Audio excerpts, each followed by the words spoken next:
Pessoal, tudo bem? Meu nome é Túlio. No vídeo de hoje a gente vai conversar um pouquinho sobre o XP Malls, um fundo de shopping que vem aqui se destacando no ano de 2023. O fundo conseguiu finalmente subir o seu patamar de dividendos. A gente vai conversar se isso é recorrente ou não.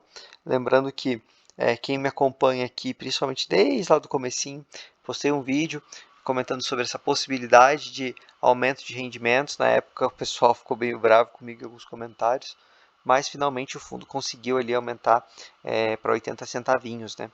Além disso, a gente vai comentar aqui sobre o cenário dos shoppings, o cenário macroeconômico, tá? Para a gente conseguir ter algumas perspectivas, e também sobre a inadimplência e a vacância do fundo, que são pontos que nos últimos meses chamaram a atenção. A gente vai ter que dar uma olhadinha para atualizar essa situação, para ver como é que está. Bom, então o fundo aqui tem um patrimônio líquido de mais de 2 bi, um fundo gigantesco, né? Cotistas aqui, mais de 312 mil cotistas, taxa de administração aqui é de 0,75 ao ano, taxa de performance 20% do que exceder o benchmark, que é de IPCA mais 6. Bom, vamos aos comentários do gestor, que é o que interessa aqui, para a gente analisar e estudar o fundo. Então, as administradoras de shopping centers encontram-se cada vez mais atentas às diferentes datas comemorativas ao longo do ano, como uma oportunidade de desenvolver promoções e eventos que sejam capazes de atrair fluxo inorgânico para os ativos. Traduzindo, pessoal, eles vão fazer ali eventos nas datas comemorativas, o fundo até vai exemplificar aqui para a gente, e isso traz ali um fluxo pro ativo, para aquele evento. Todo mundo aqui acredito que já foi em shopping, você vai às vezes só para se alimentar e compra alguma coisa, ou vai para comprar uma coisa e comprar outra. E o mercado como um todo ele vem se mobilizando, né, para ter mais datas. Eu não sei a idade de quem está assistindo esse vídeo, mas me parece que no passado a gente tinha menos datas, né, eram aquelas datas mais famosas, e agora a gente tem cada vez mais datas, Semana do Consumidor, enfim, eu acho legal. Acho que isso movimenta o ativo como um todo, não só falando em shopping, isso movimenta a economia. Em países desenvolvidos a gente vê essa cultura. Acho interessante e gosto principalmente quando os shoppings fazem esses eventos, porque realmente é algo que traz vida e reflete do bolso, que é o mais importante aqui, né, para a gente como investidor. Outros dados. Segundo dados da Cielo, as vendas no varejo cresceram 7,3% em termos nominais em março de 23, quando comparado ao mesmo período em 22. Obviamente que aqui a gente tem que, né, pensar que a comparação ideal seria em 19. Isso também vai se estender para os dados aqui que ele trouxe. Então, por exemplo, as vendas e o NOI, eles tiveram crescimento de 6,8% e 2,5%, respectivamente, quando comparados ao período de 22. Obviamente, aqui ideal seria a gente comparar a 19. 22 ainda tinha um rebote ali da pandemia, mas tudo bem, né? O fundo ali ele consegue estar melhorando os seus indicadores aos pouquinhos. Bom, durante o primeiro trimestre de 23, o poder de barganha para as negociações comerciais das administradoras, com a base de lojistas atuais do portfólio, aumentou gradativamente em conjunto com a evolução do nível de vendas nos ativos. Isso aqui é bem interessante de comentar também. Obviamente que o mercado ele sempre tende para um lado ou para o outro. Então, ou para o inquilino ou para ali o locador, né? Que é o dono. Então, isso é muito interessante a gente ter essa sensibilidade, porque o mercado ele flutua de uma forma muito rápida. Então, em janeiro a gente viu uma inadimplência alta e talvez uma pressão um pouquinho em cima do dono do ativo, e agora tudo melhorou e essa barganha muda de lado. E isso é interessante porque o maior nível de vendas aumenta a capacidade de adimplemento de aluguel por parte dos lojistas, e esse cenário permite maior intensidade comercial nas cobranças realizadas pelas administradoras de ativos. Ou seja, se você tem um adimplemento maior, você tem uma inadimplência menor. O shopping está mais cheio. Logo, você tem menos locais vagos. Então, se você tem ali uma demanda, alguém querendo entrar, você consegue cobrar um aluguel um pouquinho mais alto. Então, entra num ciclo virtuoso, que é o que o shopping aqui, os ativos, né, do XP Malls, vem experimentando. Então, é interessante. Bom, o XP Malls então encerrou aqui o mês de março com resultado acumulado e não distribuído de 1,41 por cota. Então, um valor interessante, o colchão bem gordinho para o fundo aqui conseguir manter os seus dividendos. Pessoal, se vocês estiverem gostando do conteúdo, não se esqueçam de deixar o like e se inscrever.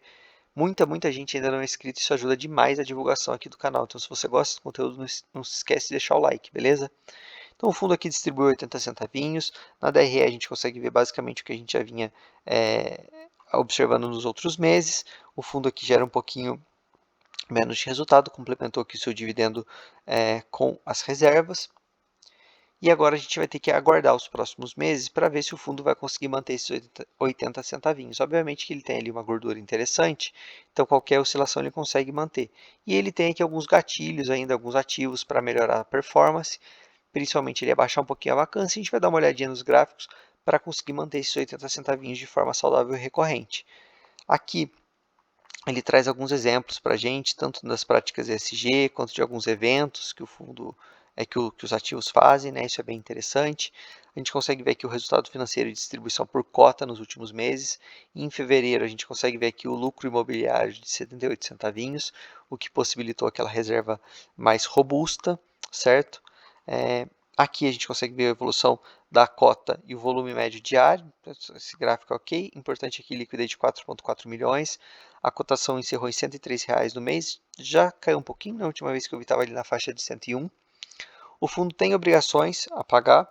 Eu já fiz vídeo sobre isso, pessoal, então eu vou deixar marcado aqui para vocês, onde eu já comentei sobre a alavancagem do fundo. O fundo hoje está tranquilo, porque ele tem um pouquinho de caixa aqui e também a gente consegue ver aqui o fluxo de amortização, então ele está tranquilo para os próximos anos.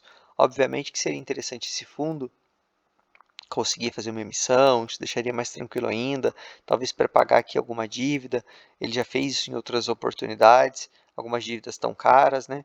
Mas enfim, está tudo dentro do possível controlável aqui, tá? A gente tem aqui alguns indicadores, tá, pessoal? Esses indicadores se repetem muito mês a mês, então o que eu posso orientar aqui para quem quer estudar o fundo, senta uma tarde, lê uns 3 relatórios aqui na questão dos indicadores, que vocês já vão entender bem e depois fica bem mais fácil de acompanhar mês a mês. Bom, a gente vai chegar aqui então finalmente aos gráficos que eu queria mostrar para vocês. ENOI por metro quadrado, a gente consegue ver então aqui uma evolução, né? A gente compara aqui um ano atrás praticamente, abril e maio, vai daí 9, 10, 11 meses. Então aqui já melhorou um pouquinho. Aqui a gente vai conseguir ver o gráfico da vacância, né, e da inadimplência líquida. A inadimplência líquida aqui em janeiro ela disparou, lembrando que isso é um movimento natural. Em janeiro aqui a gente tem a cobrança dupla de aluguel, então é bem comum que tenha uma inadimplência alta, depois o fundo consegue parcelar isso aqui, e a inadimplência logo no mês seguinte já caiu para 3%, agora ela está até negativa, né? Acredito que tenha tido algum pagamento aqui adiantado, algo assim. A vacância, que ela ainda precisa ser um pouquinho trabalhada. Se a gente observar, ela está sempre aqui na faixa de 4% baixo. Então, é 4,2, 4, 4,1. Chegou aqui, né, até quase em 3%. Ela subiu para quase 5% e caiu só 0,1%. Então, aqui o fundo tem ao menos 1%, vamos falar assim, a grosso modo, porque uma vacância sempre vai ter, para trabalhar. E com ele conseguindo diminuir essa vacância, obviamente o resultado vai aumentar. A gente tem aqui as 3 principais posições do fundo: Catarina Fashion, Outlet, International Shopping, Shopping Cidade Jardim.